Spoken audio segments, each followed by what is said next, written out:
You are standing in a room full of people. Music is playing, voices overlap, someone laughs 2 feet away from you, and yet you feel completely alone. That feeling doesn't make sense, not on the surface. You are surrounded by humans, the exact thing your species evolved to need. But your brain isn't measuring the number of people around you. It's measuring something else entirely, something older, something you were never taught to notice. For most of human history, being surrounded by people you didn't know wasn't safety. It was danger. Your ancestors lived in small bands. Anthropologists studying hunter-gatherer societies have found that these groups typically held somewhere between 25 and 50 people. Everyone in that group had a role. Everyone had a history with everyone else. There were no strangers in the crowd, because there was no crowd. There was only the group, and outside the group, threat. The psychologist Robin Dunbar spent years studying primate brain size in relation to social group size. He found a pattern. The bigger the social group an animal lives in, the bigger the region of its brain dedicated to tracking relationships. Humans, it turns out, are built to comfortably track around 150 meaningful relationships.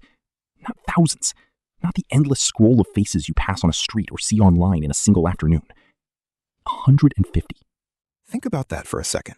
Your brain has a hard ceiling on how many people it can hold as real, known, trusted individuals. Everyone past that number gets filed differently, not as community, as noise. So when you walk into a crowded room of strangers, something ancient activates in you. Your nervous system doesn't see safety in numbers. It sees unfamiliar faces, unclear intentions, no history, no role for you. And your body responds the way it always has. It tightens, it scans, it waits. This is why a party full of strangers can feel more isolating than an empty apartment. Isolation was never really about how many bodies are near you. It was always about how many of those bodies actually see you. Here's where it gets stranger.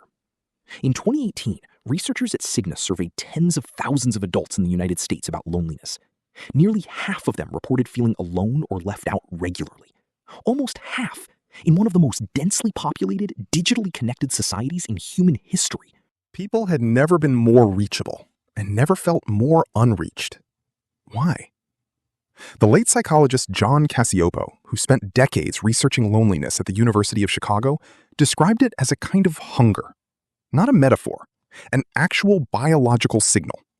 Just as physical hunger tells you that your body needs food, Cacioppo argued that loneliness tells you that your social bonds need repair. It isn't weakness. It isn't failure. It's a warning light. And like any warning light, it exists because ignoring the problem it points to used to be lethal. For early humans, disconnection from the group meant no one to share food with during a bad season, no one to warn you when a predator was near, no one to help defend you. A lone human on the ancient savanna was not free. A lone human was prey. So evolution built you a system that punishes disconnection with genuine pain. Brain imaging studies, including work led by the social neuroscientist Naomi Eisenberger, have shown that the same regions of the brain that process physical pain also activate during social rejection. Being left out doesn't just feel bad in some vague emotional sense. Your brain processes it using some of the same circuitry it uses for a broken bone. That's not a coincidence.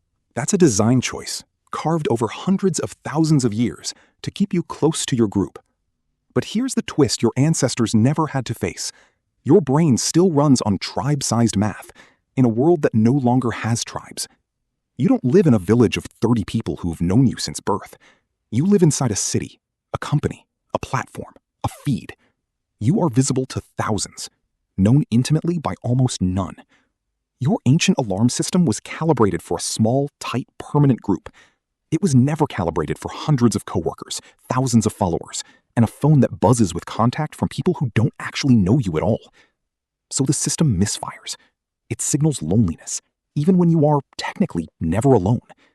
Because being seen by many is not the same thing as being known by a few. Your nervous system was built to count depth, not reach. And modern life has flooded you with reach, while quietly starving you of depth.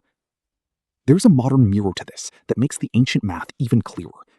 Julianne Holt-Lunstad, a researcher who has spent years studying social connection and health outcomes, found something striking when she analyzed data across more than 300,000 people.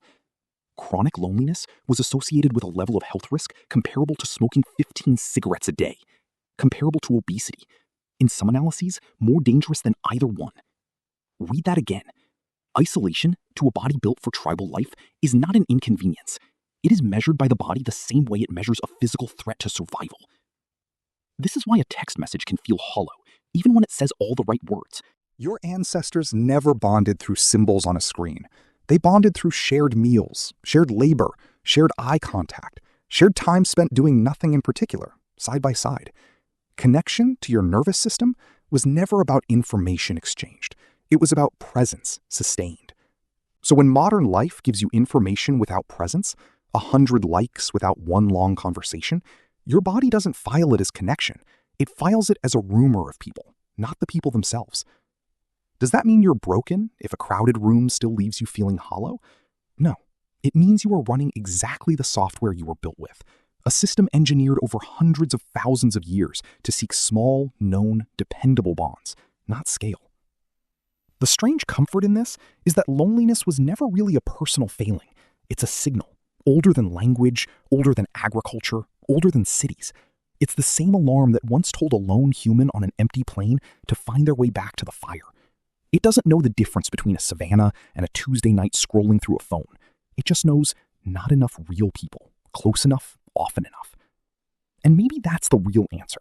Not more people, not a bigger room, a bigger following, a bigger crowd. Your ancestors didn't survive because they knew everyone. They survived because a small number of people truly knew them and would come looking if they didn't come home. So the next time you're standing in a room full of strangers, feeling that hollow ache underneath all the noise, know that it isn't a flaw in you. It's a message from something ancient, still trying to keep you alive, still counting the only number that ever really mattered. Not how many people are around you, how many would notice if you were gone.